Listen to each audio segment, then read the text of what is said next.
my mom and I founded Hermine in loving memory of my aunt, who passed away in 2019. And so this is our way of honoring her memory.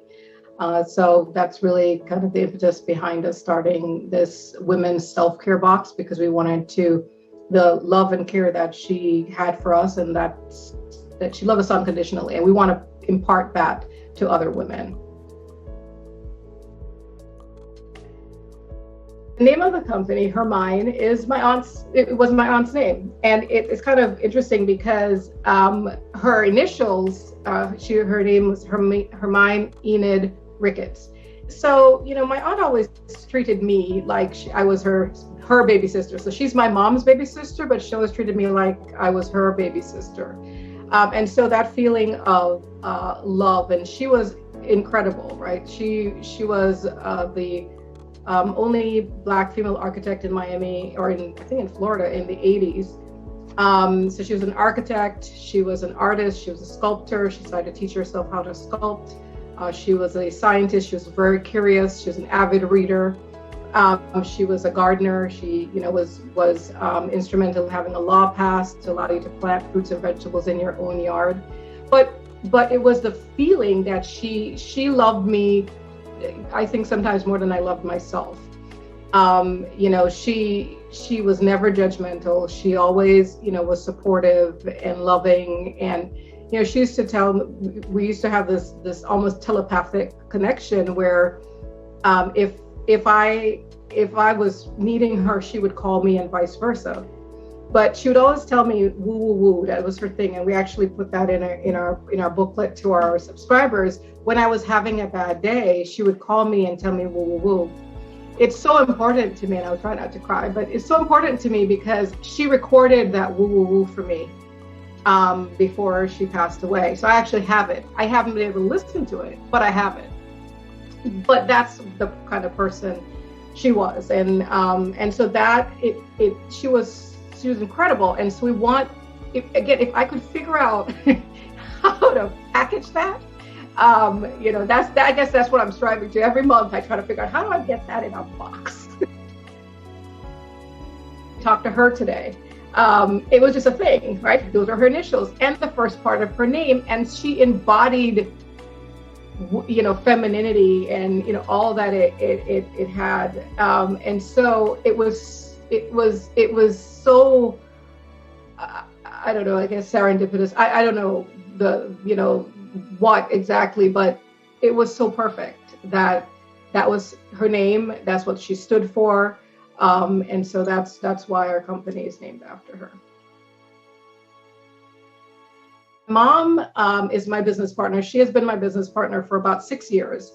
And so we already used to working with each other. But she is the co-founder of Hermine. As I mentioned, Hermine, my aunt, was her baby sister. They were extremely close.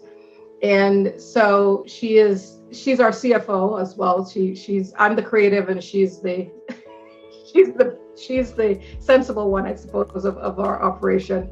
But it's a wonderful way for us to impart the love for each other, as well as for my aunt, but also my girls. So I have 2 daughters. One's 25, the other's 10.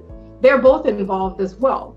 And so my older daughter does our videography and our photography and some other things. And my little one, she helps with packing and prepping. And, she now looks at things. If she sees a vendor, she's like, oh, we're going to do that vendor, and, all this. So it's really the female energy is throughout. My husband and my dad, they also help as well. I don't want to discount men, and we love men. But the feeling of, they see it, they feel it. They also love my aunt, very much. My little one, my aunt was there when she was born, and she was in the hospital when she was born. She was one of the first people to hold her. She was my doula when I was pregnant. She looked after her when she was little. So, she even wanted her to be with her when she knew she was going to pass away. So that love, that feeling, that vision of why we're doing this is extremely clear to everybody who's involved in our box, that it is absolutely a family affair. We definitely want that feeling of sisterhood and the love. It's almost like every time we pack boxes, I want to, if I could figure out how to put the feeling of how much we loved her and how much she loved us into the box, I would do that. And it's funny because we curate from women-owned businesses.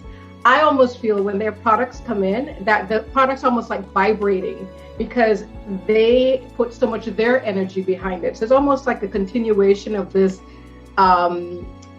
feeling of sisterhood and love and all of that going into the box, and that's the feeling I want women to have when they open it. Curating a box of love. I think that's a wonderful way of putting it, because when we partner with vendors and women-owned vendors and we make a connection, right? That's really important to me, to connect with our vendor partners and talk with them, work with them on what they plan to put in our box, because I want to make sure that feeling, that curating love, as you said, goes through us to the box, to the person who receives it.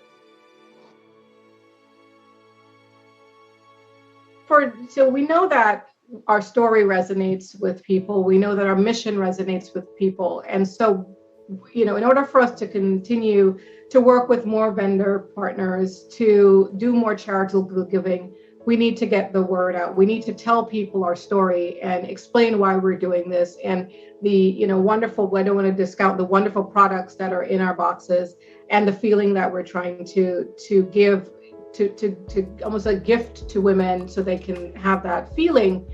We just need to be able to tell our story, have more reach, do it in kind of an organized, systematic way so that we can see that reach and that growth.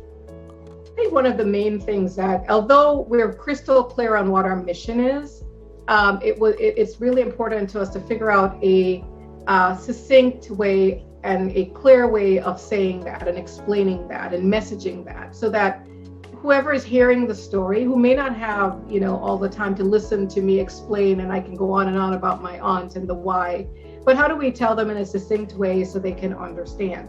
So that was one of the first steps, was to figure out how do we explain our brand? How do we share that information? So that was one of the first pieces.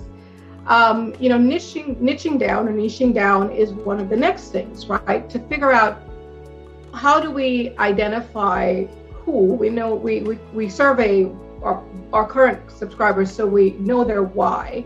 So how do we find more people who this would resonate with? And that's kind of one of those things that we need help with, is really identifying how do we get to these people who this will really resonate with, and they'll understand our mission and feel as passionately as we do about what we're doing. One of the things that's really touches me is when our subscribers on social media, if they email us, they tell us they love our box. The word love, it's not we like your, we love your box, we love your message. When we watch our influencers, they talk about our story and how they really love the story. And so again, how do we get that message out? How do we share that with more people by niching down so we meet them where they are? So some of those things are things that we need help with.